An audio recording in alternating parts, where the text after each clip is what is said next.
2 3 4 5 6 8 9 या संख्येने निश्चित भाग जाणारी सर्वात लहान पूर्ण वर्ग संख्या कोणती?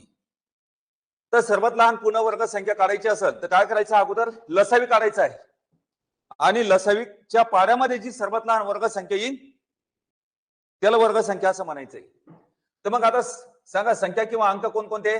2 3 4 5 6 8 आणि 9. तर यांचा लसावी काढायचा अगोदर. आता मोठ्यात मोठी संख्या पाहिजे. आता सांगा 3 6 आणि 9 या अंकाला कोणत्या संख्येने भाग जातो? 3. मग आता 2 1 जसे तसे लिहा, 3 1 3, 4 5 जसे तसे लिहा, 3 2 6 8 जसे तसे लिहा. हे 3च्या पाड्यामध्ये नाही म्हणून जसे तसे लिहावं लागतात. आणि 3 3 9. आता त्याच्यानंतर 4 किंवा 4 2 किंवा 2 4 2 8 कोणत्या पाड्यामध्ये सांगा?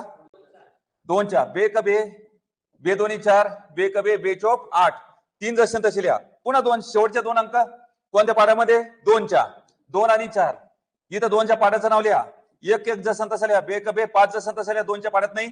1 जसं तसं लिहा आणि बे दोन्ही 4 आणि 3 जसे तसे लिहा. 2च्या पाड्यामध्ये नाही. शेवटचे 2 अंक 1 सोडून कोणत्या पाड्यामध्ये का? तर लसावी ब्लॉक झालाय. आणि लसावी म्हणजेच बायच्या संख्येचा गुणाकार. मग सांगा 3 2 6 6 2 12 12 5 60 60 2 120 120 त्रिक 360.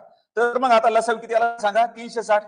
मग आता 360 गुणिले करायचंय तर 360 पाहायचं 360च्या पाड्यामध्ये 9 येतात का? नाही.